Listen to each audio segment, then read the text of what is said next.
ओम राधाए स्वाहा। श्री राधानी सरकार की जय हो, जय जयकार हो। उनके श्री कृष्ण जी की जय हो, जय जयकार हो। उनके अष्टसखी मंडल की जय हो, जय जयकार हो। उनके नित्य नित्य सकल जूथ की जय हो, जय जयकार हो। उनके नित्य नित्य नित्य सकल दरबार की जय हो, जय जयकार हो। उनके नित्य नित्य सकल परिकर की जय हो, जय जयकार हो। ओम राधाए स्वाहा।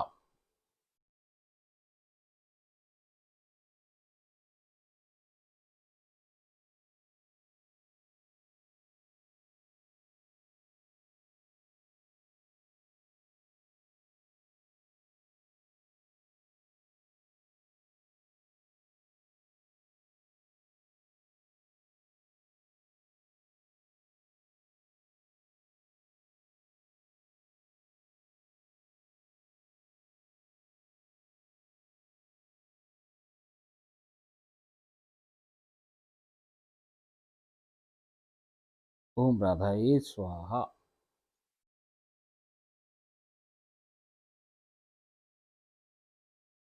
जय श्री राधे, राधे राधे।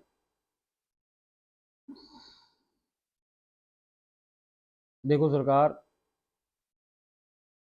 अब तो अपन खुली आंखों के लीलाओं का हमें आनंद प्राप्त करवा रही है राधा रानी सरकार। देखो कितनी रीझ गई है हमारे ऊपर। अब ये जो यूट्यूब चैनल चल रहा है जिसमें अपन ये लीलाएं डाले और आप इसको सुनो फिर इसमें प्रवेश करो, इसमें कभी कभी देखो गैप आ जाए एक दो दिन को। अब वो गैप क्यों आ जाए सरकार कि ये अपनी इच्छा नहीं चल रही सरकार इधर कि मैं चाहूँ और मैं बोलूँ और मैं आपको सुनाऊँ और लीला पढ़े। ऐसे तो भाई आप भी पढ़ लो इस किताब को, ऐसी कहानी है ना। अब ये तो राधा रानी सरकार की इच्छा है। सरकार जब वो बोल वो चाहे, जब वो बोले, जब वो कह दे कि ना आज ना बोल रहे हमारा मन ना है तो ना बोले भाई साहब। आप कुछ भी कर लो, अपन तो क्या है उसकी देखो सेविका है। जैसो जब जब जैसो आदेश दे दे सरकार वही हो। अब वो उसके मन ही ना कि साहब आज ना हम बोलेंगे, आज हम ना रिकॉर्डिंग करेंगे, साहब हम ना सुनाएंगे, आज तो मत सुनाओ भाई। जब आपकी इच्छा हो तब सुनाओ। तो इसलिए ये एक दो दिन को गैप आ जाए सरकार बीच में। अब इसमें मेरे हाथ की कोई कछु बात ना है सरकार, ये तो उसी की मर्जी सरकार। वो जब चाहे जो चाहे जब सुनवाए। अभी सुना रही है, कल कहते कि साहब नहीं सुनाओ तो नहीं सुनाए सरकार। वो तो उसकी इच्छा है सरकार, अपनी कछु ना। उसने ही चैनल बनाया, उसने ही नाम रखा, उसने ही ग्रंथ लिखा, वही सुनाए सरकार। अपन तो पीछे खड़ी उसके सब खाम खेल देके सरकार। हम उसके नौकरानी तो हम तो उसके पीछे खड़ी रहे, ये मालकिनी बैठे यही बतियाए यही सब कछु करे। हम तो केवल मूक दर्शक बने, उसके खेलों को मजे ले रहे सरकार। आनंद ले रहे हैं हम उसके खेलों का, रसास्वादन कर रहे हैं। देखो अब अपन ज्यादा चर्चा ना करके, देखो लीलाओं में वो हमको बुलाए पुकार पुकार के, अब कह रही है कि आ जाओ तो चलो, पकड़ो मेरा हाथ और बोलो ओम राधाई स्वा। कल उसने अपन को एक श्री लीला 127 में प्रवेश कराई, आज अपन को श्री लीला 128 में प्रवेश करा रही है।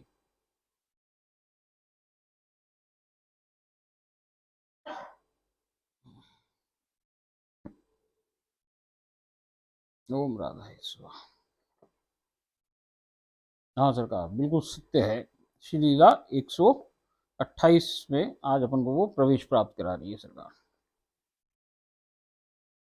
तो वो ये कह रही है, कोई नई बात बता रही है सरकार। क्या बता रही है देखो गीता बावरी। वो कह रही है कि यहाँ मैं आप लोगों को एक तथ्य से अवगत करवाना चाहती हूँ कि एक स्वरूप से श्री जी व उनके कान्हा हमारे घर में 24 घंटे साक्षात विराजमान रहते हैं। जब ये शयन में होते हैं तब एक द्वितीय रूप श्री श्री जी सतत मेरे साथ रहती हैं। ये स्वरूप सतत मेरे अंग संग रहता है, चाहे मैं रसोई में भोजन सिद्ध कर रही हूँ या कहीं घर के बाहर जा रही हूँ। घर के बाहर भी ये स्वरूप सतत मेरे अंग संग रहता है। न केवल मेरे बल्कि मेरे जन के प्रत्येक सदस्य के बाहर होने पर एक एक स्वरूप से सब के संग रहता है। मेरे मानसी में जाने पर घर वाली श्री जी ही मेरा हाथ थामकर एक अन्य लीला स्वरूप वाली श्री जी व उनके कान्हा के पास छोड़ आती हैं। इस प्रकार तीन स्वरूप से श्री जी व उनके कान्हा प्रतिदिन मेरे को अपने संग उपलब्ध रखते हैं। देखो सरकार वो क्या कह रही है। वो कह रही है सरकार कि देखो अब बात समझो कि एक तो श्री जी है वो नित्य इसके घर के अंदर, अब वो गोलोक बन गया है घर, उसके अंदर विराजी हुई है। और एक श्री जी कह रही है कि वो मेरे संग रहे हमेशा। चाहे मैं घर में हूँ, बाहर हूँ, कहीं जाऊँ, कहीं आऊँ, चाहे रसोई में रहूँ, चाहे कहीं भी रहूँ, एक श्री जी इसके संग रहे सरकार। और जो ये घरवाली श्री जी जो नित्य यहाँ पे विराजी हुई है अपने परिकर के संग, ये जब मानसी में जाए तो भैया यही श्री जी इसको उठा करके एक दूसरे श्री जी के पास ले जाए। ये भी निकुंज है, अब वो कोई और एक निकुंज में ले जाए सरकार, और वहां जो श्री जी और कान्हा जी की जोड़ी है वो कोई और है। ऐसे करके एक लीला स्वरूप में है, एक ये जो नित्य स्वरूप में यहाँ विराजी हुई है ये है इनकी, और एक भैया इसके अंग संग रहे जो वो है। अब ये यहाँ तक भी कह रही है कि जो हमारे परिवार के सदस्य हैं, ये जो परिवार के सदस्य ये भी बाहर जाए किसी काम से, तो भैया वो एक श्री जी अपना रूप लेकर के उनके संग भी जाए सरकार। अब देखो कितनी श्री जी है सरकार की, मतलब श्री जी 24 घंटे इसका पीछा ना छोड़ रही और ये श्री जी का ना छोड़ रही। अब वो बिल्कुल ऐसी अवस्था को प्राप्त है कि जहां ये है वहां श्री जी है, और जहां श्री जी है वहां गीता बावरी है, आप हैं और मैं हैं, हम हैं। तो अब देखो सरकार, क्या कह रहा था मैं सरकार, राधा रानी बोल रही, हाँ कि वो ये कह रही है सरकार कि जब एक श्री जी कोई सी भी इसके संग है एक बार में, तो जब ये दूसरी श्री जी के पास पहुंचती है तो वो पहले वाली श्री जी लुप्त हो जाए, और वो जो जिस जिस श्री जी के पास अब ये घर वाली पहले ये जैसे इसके संग रहे श्री जी, वो जब ये उन श्री जी के सम्मुख है जो नित्य इसके घर में विराजित हैं, तो ये इसके जो संग रहे वो श्री जी इसको दिखना बंद हो जाए, वो लुप्त हो जाए। और जब वो नित्य वाली जो श्री जी है वो जब लीला वाली श्री जी के पास ले जाए सरकार, तो वो लुप्त हो जाए, फिर घर वाली नित्य वाली लुप्त हो जाए, वो फिर लीला वाली रहे। तो एक बार में एक श्री जी, एक उनके कान्हा और 8 सखियां और उनके परिकर, वो सब एक बार में एक ही रहे। एक लीला वाला हो गया, एक ये नित्य वाला हो गया, और एक इसके जो अंग संग रहे, ऐसे करके 3 जोड़े हो गए सरकार। अब ये बात वो अपन को स्पष्ट करना चाह रही है। अब वो कह रही है आज प्रातःकाल 7:30 बजे श्री जी की मंगला हुई है। मैंने मंदिर के सम्मुख सिंहासन पर विराजमान करवाकर दोनों के श्री चरणों को स्पर्श कर चूमा चूसा व चाटा है, जल पवाया है और चाय व बिस्कुट इत्यादि से उनका मुख झुटलाया है। आप श्री ने फिर भोग के लिए आम और दूध लाने का आदेश दिया है। मैंने आप श्री के उन्मलित केशों से एक जूड़ा बना दिया है, जो वो उठ के बैठी है तो उनके बाल सब खुले हुए हैं, इसलिए सबको समेट करके और एक जूड़ा सा बना दिया है उनके। दोनों हाल में सिंहासन पर विराजमान हो गए हैं। अब उनका जो घर का हाल है वहां पे आके वो सिंहासन पर विराजमान हो गए हैं दोनों जने। और फिर इसने बाल भोग पवाया है। जब ये बाल भोग पवा रही है तो वहां एक तोता सुखदेव जी आ गए हैं। बाल भोग के समय सुखदेव जी उड़ते हुए वहां पहुंच श्री जी के समीप आ गए। एक तोते, एक सुखदेव जी वहां पे आ गए हैं वो, और वो श्री जी के समीप पहुंच गए हैं। श्री जी ने उनकी चोंच को चूमा है, और तत्पश्चात वो आप श्री के कान्हा के श्री हस्तकमल पर जा विराजे हैं। जैसे उनकी चोंच पे इन्होंने चुंबन लिया राधा रानी सरकार ने, तो वो फिर कान्हा जी के पास आ गए हैं, उनके हाथ पे विराजित हो गए हैं। बाल भोग के पश्चात मैं अपने आप श्री के श्री अंक में शीश धर बैठ गई हूँ। कुछ देर के लिए ये अपना शीश उनकी गोद में रख के बैठ गई है। तभी सुखदेव जी मेरे कपोल पर विराज विराज मेरे कर्ण पटल पर चौंच मार रहे हैं, और ऐसे जब ये उनकी लेटी हुई है तो इसके गालों पे आके वो बैठ गए हैं सुखदेव जी, और इसके जो कान है कान पे वो अपनी इसकी चोंच से कुछ मार रहे हैं। आप श्री के समूह के मेरे जन्म के परिवार के सदस्य बैठे हैं। इस जन्म के मेरे छोटे पुत्र के कंधे पर सुखदेव जी जा विराजे हैं, और फिर वहां से उड़ के वो इसके इस जन्म का जो छोटा पुत्र है उसके कंधे पे जा विराजे हैं। तब मेरी इस जन्म की सासू माँ के शीर्ष पे बैठ गए हैं वो, वह मेरे बड़े पुत्र के स्कंद पर जाकर विराजमान हो गए हैं, और उसके गले में कोई राधा कृष्ण का कवच लटका हुआ है, उसको वो चोंच मार रहे हैं। अब वो मेरे इस जन्म के पति राजेश मोहन के कर्ण पटल पर विराजमान हो गए हैं। तत्पश्चात संपूर्ण गोलोक घर में उड़ रहे हैं। फिर वो ऐसे करके इसके पति के पास भी आ गए भैया, फिर वो चारों तरफ घूम रहे हैं। मैंने आपसी को प्रभाती के पश्चात आपसी व उनके कान्हा को इसने बाल भोग पवाया है, बाल भोग की थालियां सजाई हैं। सुखदेव जी आपसी की थाली में ही बाल भोग पा रहे हैं। अब वो राधा रानी सरकार के संग ही वो जो उनके सुखदेव जी हैं वो भोग पा रहे हैं। आपसी के संकेत पर मैंने उन्हें अपने हाथ से वो जो बाल भोग है वो पवाया है। इसने उनके संकेत से, राधा रानी सरकार के संकेत से इसने उन सुखदेव जी को अपने हाथ से उनको बाल भोग पवा रही है। कौन? गीता बावरी, आप और मैं। और भैया उनके विग्रह पे स्नेह से ओतप्रोत हाथ को फेर रही है। आज सखियां सम्मुख ही बाल भोग पा रही हैं। आज सखियां भी सामने बैठ के बाल भोग पा रही हैं। तत्पश्चात उच्छ्वस्तामृत एकत्र कर हमने सबने पाया है। बाल भोग पाने के उपरांत आपसी उनके काना व सखियां अंदर कमरे में उपस्थित निकुंज में जा विराजे हैं। और भैया जब ऐसा सब कुछ हो गया, बाल भोग पा लिया, तब वो उठे और उठ करके उनकी सखियां और राधा जी कृष्ण जी हाँ वहां पे जाके अंदर वाले कक्ष में चले गए जहाँ पे वो निकुंज बन गया है। मेरे वहां जाकर निरखने पर मैंने पाया कि वहां कभी तुंग विद्या जी समुधुर वीणा का वादन कर रही हैं। भैया वो तुंग विद्या जी कभी वीणा बजा रही हैं, कभी रंग देवी जी आपसी का चित्ताकर्षक केश विन्यास कर रही हैं, कभी उनके भैया चोटियां वगैरह बना रही हैं, उनके बालों का केश का विन्यास कर रही हैं। कौन? रंग देवी जी। आपसी कभी उनके काना के आंचल में प्रेम से पौड़ी हुई हैं, कभी राधा रानी सरकार उनके आंचल में पौड़ी हुई हैं, कभी आपसी के काना आपसी के आंचल में पौड़ अपनी सी उंगलियों से आपसी के केश राशि से कीड़ा कर रहे हैं। और ये देख रही कभी कृष्ण भगवान जी उनके जो काना है वो उनकी गोद में लेट गए हैं राधा रानी सरकार के, और जो उनके अलकावलियां निकल रही हैं उनको छेड़ रहे हैं वो।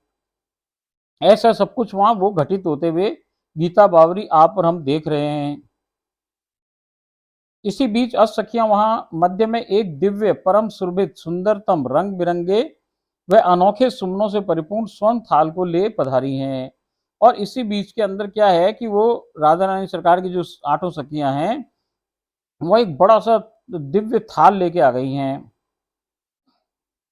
जो कि परम सुरभि सुंदरतम व रंग बिरंगे फूलों से भरा हुआ है। वो थाल, उसमें अलग अलग तरह के पुष्प हैं, बहुत ही आकर्षक पुष्प हैं, जो कि सुरभित भी हैं, सुंदरतम हैं और अलग अलग रंगों के हैं, जिनमें वो एक दिव्याति दिव्य बहुत घना व वृहद हार सिद्ध कर रही हैं। अब वो उसमें जो फूल हैं उससे वो एक बहुत बड़ा सारा हार बना रही हैं। सब कौन? सखियां मिलकर के हार बना रही हैं। उस एक ही विशाल हार को आपसी उनके कानों को एक साथ ही धारण करवा दिया है। और जब वो हार बन गया सरकार, तो वो दोनों सखियों ने मिलकर के उन दोनों को एक ही हार दोनों को पहना दिया है। वही हार राधा रानी सरकार पहने हुए हैं और वही उसका आधा हिस्से में कृष्ण भगवान है। मतलब दोनों विराजे हुए हैं और दोनों एक ही हार धारण किए हुए हैं।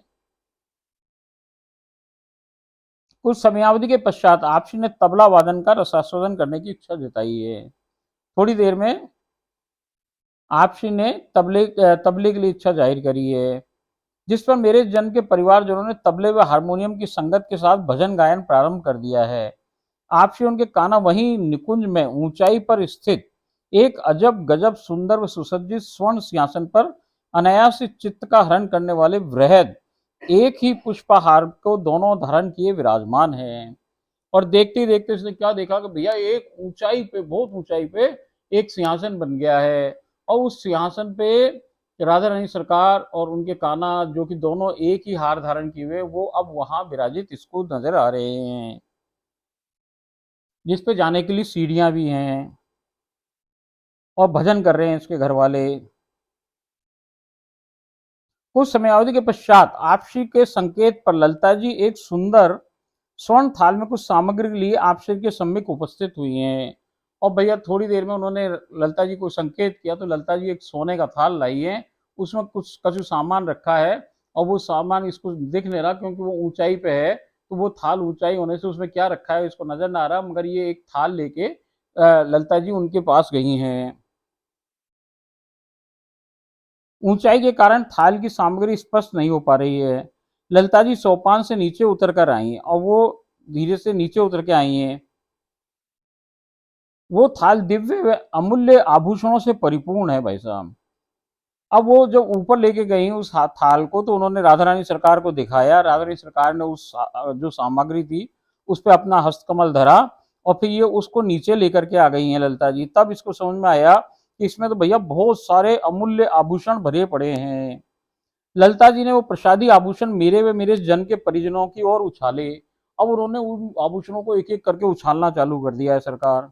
जय जय, मेरे इस जन्म के ज्येष्ठ पुत्र देव व मुझे शुद्ध गज मोतियों के परम से भी परम दुर्लभ हार कृपा स्वरूप प्राप्त हुए हैं।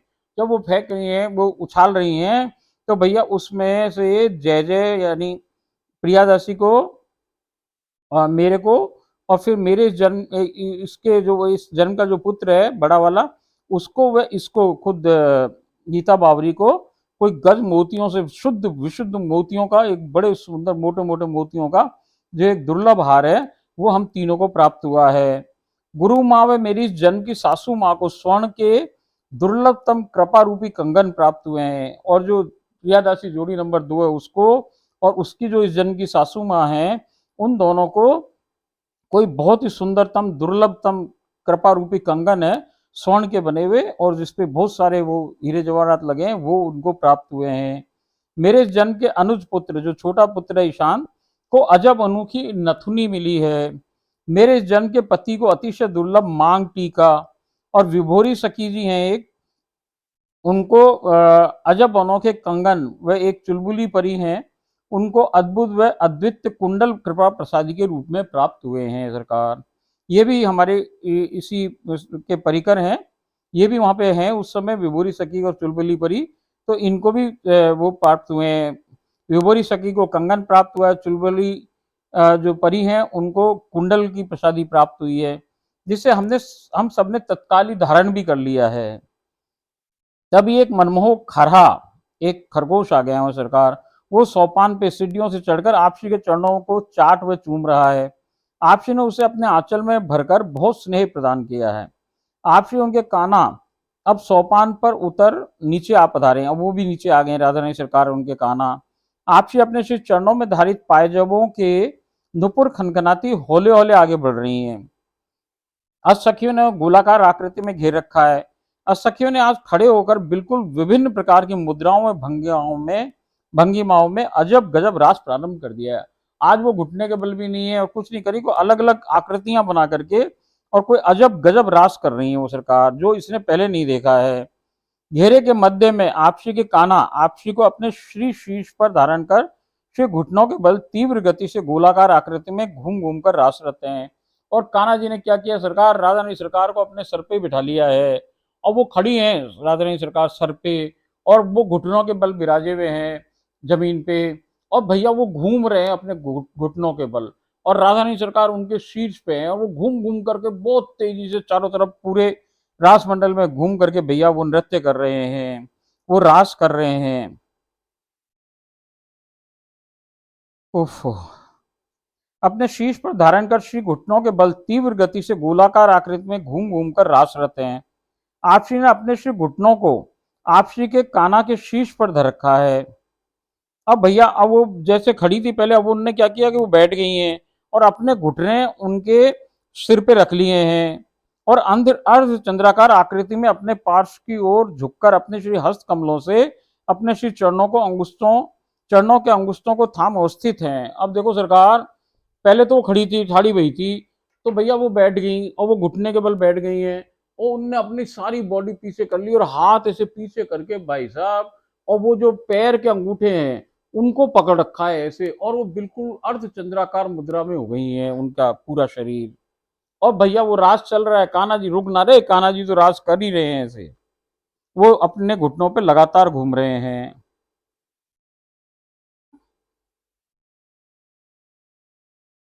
उफ, कहाँ थे अपन।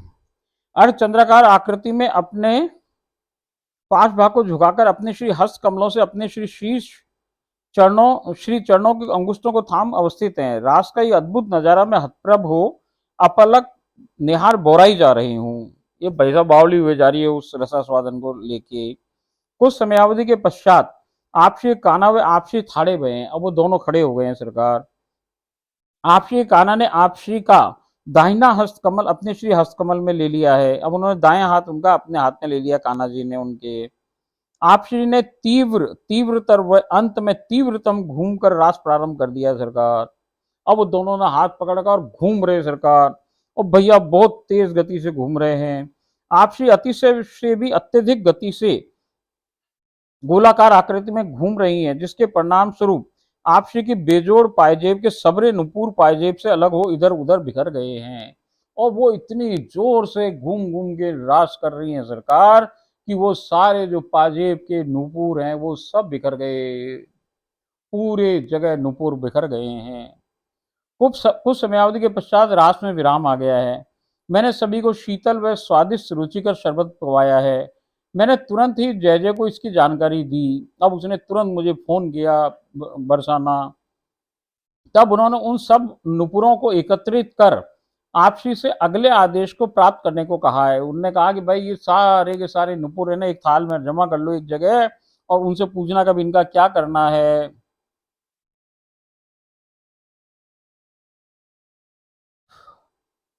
मैंने व मेरे जन के परिजनों ने संपूर्ण नूपुर एकत्रित कर एक थाल में रखे, और मैंने आपसी को उसे देते हुए कहा कि जब आप रास में व्यस्त हुई उस समय आपकी पायजेब से ये नुपुर विलग हो गए हैं, इनका क्या करना है। आपसी ने मुझे पायजेबों को मंगल करने का आदेश दिया। उन्होंने कहा मेरी पायजेबें खोल लो, और मैंने तत्काल आदेश का पालन किया। तब आपसी ने मेरी तिजोरी लाने का आदेश दिया है। अब उसे कहा तिजोरी लाओ तुम्हारी। मैंने ताला खोल आपसी को तिजोरी थमा दी है। आपसी ने नुपुर वाला थाल मेरे शीश पर धर उन नुपुरों को खनखनाती आवाज के साथ उस तिजोरी में डाल दिया। और वो जितने नुपुर थे उनको जब वो तिजोरी में डाल रही तो उसमें नीचे कोई चीज डालो तो भाई साहब घुंघरों की आवाज है ना, तो वो आवाज आ रही इसको कि अंदर तिजोरी में डाल दी उनने सारे। जब मैंने तिजोरी अंदर से निरखी, जब इसने तिजोरी को देखा है उस समय, तो आज उसमें कोई सामग्री नजर नहीं आ रही है, इसको कुछ चीज नजर नहीं आ रही, वो खाली नजर आ रही है सरकार। खाली नहीं है मगर उसमें कुछ चीज है, मगर वो चीजें जो इसको दी थी वो सामग्री इसको नजर नहीं आ रही है। केवल रसरूप वाली छोटी सी बांसुरी दिख रही है, वह एक अष्टदल कमल इसको दिख रहा है उसके अंदर, जिसके मध्य में आपसी और उनके कान्हा सिंहासन पर विराजमान है। अब राधा रानी सरकार और कान्हा जी उस अष्टदल कमल के बीच के हिस्से पे विराजित हैं, और आठों दल पर आठों सखियां अवस्थित हैं। आपसी के द्वारा डाले गए नुपुर चारों ओर बिखरे पड़े हैं। उस तिजोरी में चारों तरफ नुपुर हैं, छोटी सी रसरूप वाली बांसुरी है, और भैया ये अष्टदल कमल है जिसमें राधा जी विराजी हुई है, कान्हा जी विराजे हुए हैं, और आठों दलों पे फूल के कौन विराजा हुआ है सरकार, उन पे आठों सखियां विराजी हुई है। ऐसे अष्टदल कमल नजर आ रहा है। बाकी इसने जो इतना सामान था वो इसको अब उसमें कुछ नजर नहीं आ रहा है। आपसी के आदेशानुसार तिजोरी को जय जय व गुरु माँ के शीश धर मैंने तिजोरी बंद कर पुनः नियत स्थान पर विराजमान करवा दी है। अब जब वो आदेश दे सरकार तो हमको फोन करे कि भाई सर करो, वो देर वो आपके सर पे धर रही है, तो भैया वो फिर राधा रानी सरकार हमारे सरों पे धरे, और फिर वो उसको तिजोरी को रख के आ गई है।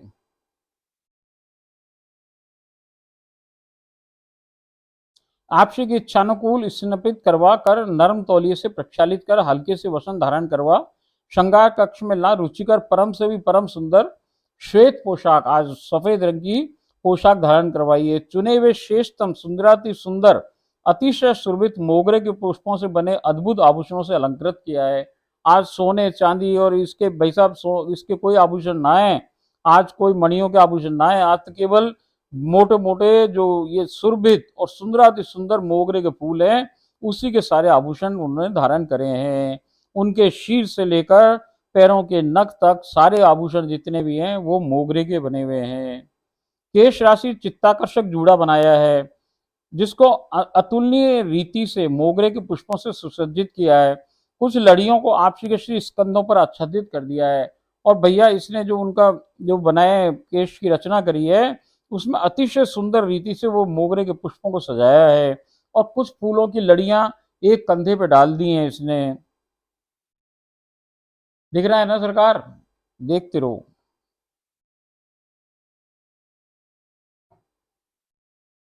महावर मेहंदी ओस सुर्खी नख पॉलिश काजल बिंदिया मांग सबसे अनोखा संस्कारित किया है। आपसी का रूप माधुर्य व लावण्य अपने चरमोत्कर्ष पर अवस्थित है। मैंने आपसी के श्री चरणों को स्पर्श कर चूमा चूसा व चाटा है। आपसी ने मुझे आलिंगनबद्ध कर मेरे मस्तक को चूमा है। जब भी ये बढ़िया तैयार करे, श्रृंगार करे सरकार, वो इसको गले लगा ले और सरकार इसके इसके माथे पे वो अपना चूमे उसको। अब मुझे भोग का संकेत हुआ है। फिर इसने इप्सित भोग लाके परोसा है, उनको पवाया है।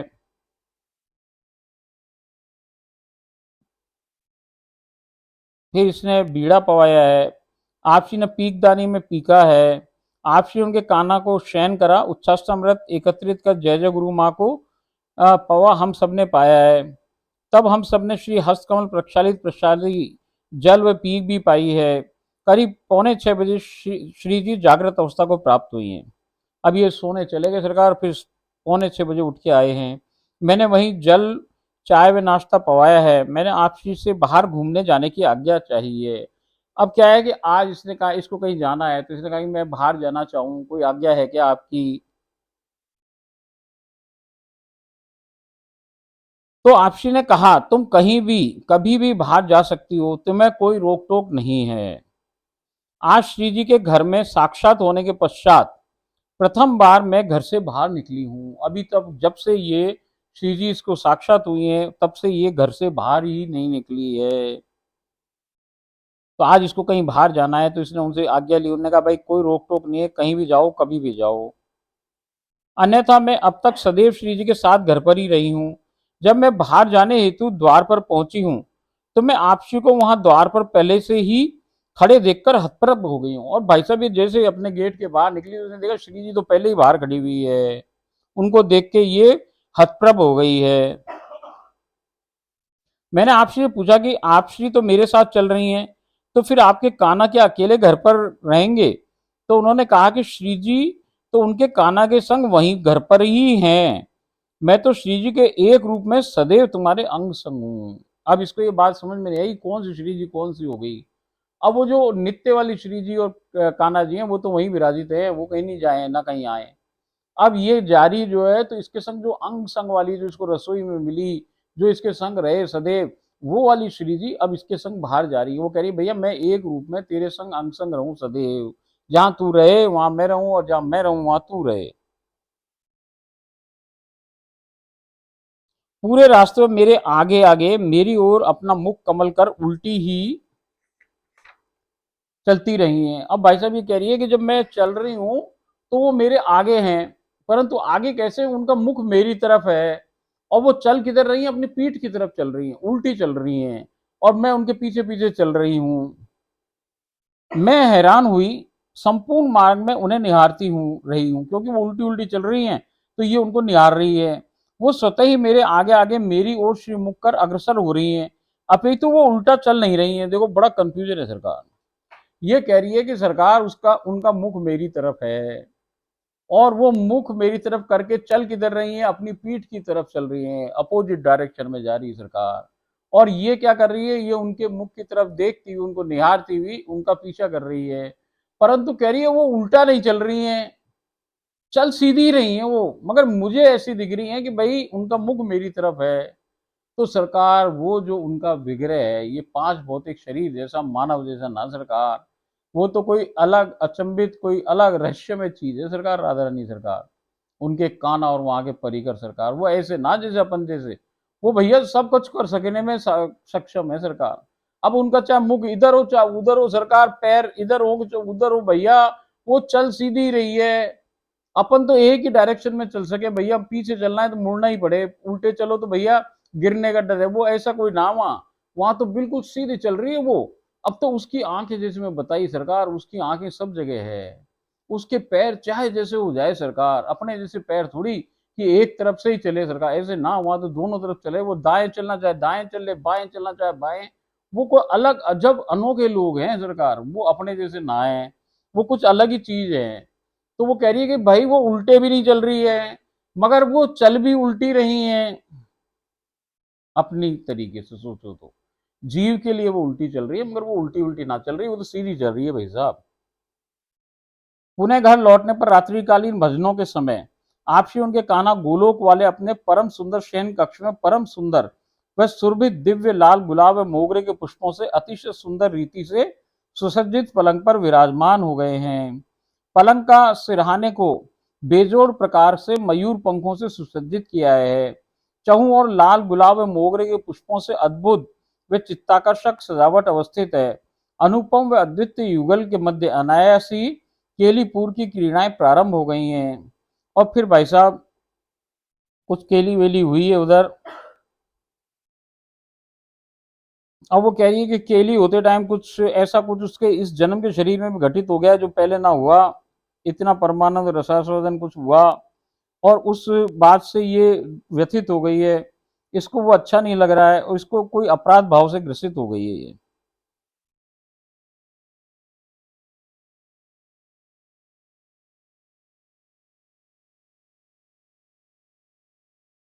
मैंने आपसी से कर जोड़ रुदन करते हुए मेरे अपराध को क्षमा करने की याचना की। आपसी ने मुझे आलिंगनबद्ध कर लिया। बोले कछु ना भाई साहब और मेरे मस्तक को मुस्कुराते हुए चूमा है। तभी आपसी के काना वगैरह आ गए हैं, वहां पे सब हो गया। फिर भोग इसको भोग का आदेश दिया है और इसने इप्सित भोग उनको पवाया है और भोग पा करके सबने रुचि से भोग पाया। भोग पवाते समय मेरे इस जन्म के पति राजेश की एक आंख बहुत लाल हो रही है। उसकी एक जो इस जन्म का पति है उसकी जो 5 भौतिक शरीर की एक आंख बहुत लाल हो रही है। जिसे देख करके इसके छोटे पुत्र ने पूछा कि पापा आपकी एक आंख लाल हो रही है बहुत ज्यादा। तो आप श्री ने इप्सित ये ईशान जो जो राधा रानी सरकार बिराजी हुई उन्होंने उनके बेटे की बात सुनी और उनके पति को निकट बुलाया और उनके अपना श्री हस्त कमल है ना उनकी आंख पे धर दिया है। और धरते ही भाई साहब कृपा स्वरूप मेरे इस जन्म के पति की आंख कुछ ही मिनटों में पुनः पूर्ववत ठीक हो गई है। वो बिल्कुल नॉर्मल हो गई है। आप श्री उनके काना के श्री हस्त कमलों को स्वच्छ कर नर्म तौली से प्रक्षालित कर दिया है। बीड़ा पवाया। आप श्री उनके काना को शयन करवा दिया है।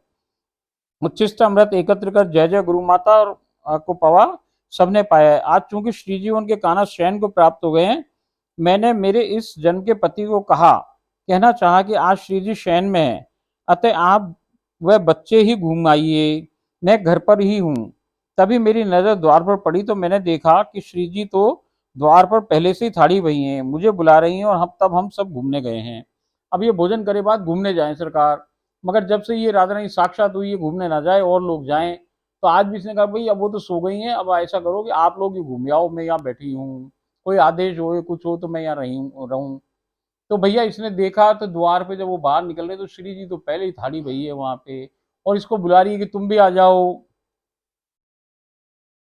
जब ये श्री लीला मैंने जय जय को रात्रि में सुनाई तो उन्होंने समझाया कि ये कोई तुम्हारी त्रुटि नहीं है। जो कछु भी घटित हुआ उसका मैंने इसको समझाया भैया तेरी कोई त्रुटि ना है, अपितु श्री जी की कृपा स्वरूप ऐसा होता है जो कि बिल्कुल सहज व स्वाभाविक प्रतिक्रिया है। तुम अनायास अनावश्यक ही इसे गलती मान अपराध भाव से ग्रसित हो रही हो। जब भी मैं कोई गलती करती हूँ या कोई बात समझ नहीं पाती हूँ तब जय जय मेरे साथ होने के कारण सभी समाधान तुरंत ही प्राप्त कर लेती हूँ। जय जय की अहेतुक कृपा सदैव मेरे संग बनी रहती है, जिससे मैं कभी जिससे मैं कभी उनकी उर्रण नहीं हो सकती। जय जय को कोटिश धन्यवाद। ओम राधाए स्वाहा। देखो सरकार ऐसे ऐसे ये लीलाएं हो रही हैं, घटित हो रही हैं, चमत्कार हम देख रहे हैं। इसमें ज़्यादा विश्लेषण इसलिए ना करूं सरकार कि जो इसमें लिखा हुआ है वही पढ़ने में, जो घटित हो रहा है वही लिखा हुआ है, स्वयं राधा रानी सरकार ने बोला हुआ है, लिखा हुआ है। तो इसमें क्या तो अपन सुने और क्या, बस आप तो इसके अंदर बस मौजूद रहो, आप इसके अंदर प्रवेश प्राप्त कराए गए हो। तो जो कुछ भी घटित हो ये सब आपकी आंखें के सामने हो सरकार। आंखें खुली हुई हैं और आप देख रहे हो राधा रानी का श्रृंगार, देख रहे हो उनका रूप माधुर्य का आनंद ले रहे हो, उनकी लीलाओं का रसास्वादन कर रहे हो। और भाई साहब ऐसे ही छके रहो और जब छक जाओ तो दूसरों को भी छकाओ सरकार। आपके पास जो रस है दूसरों को पिलाओ सरकार। और ऐसे ही ये एक दिन अपनी कोशिश करो कि भाई ज़्यादा से ज़्यादा लोग राधा रानी को जान पाएँ, उनके स्वरूप को पहचान पाएँ। यही हम सबका उद्देश्य होना चाहिए। हमको तो सब जो मिल गया है रस ये सबको मिले, सबकी बुद्धि शुद्ध हो, सब लोग इधर आए, उन सबका भी विवेक जले, दिया जले। अब कल फिर अपन एक अगली लीला के अंदर प्रवेश प्राप्त करें। ओम राधाए स्वाहा।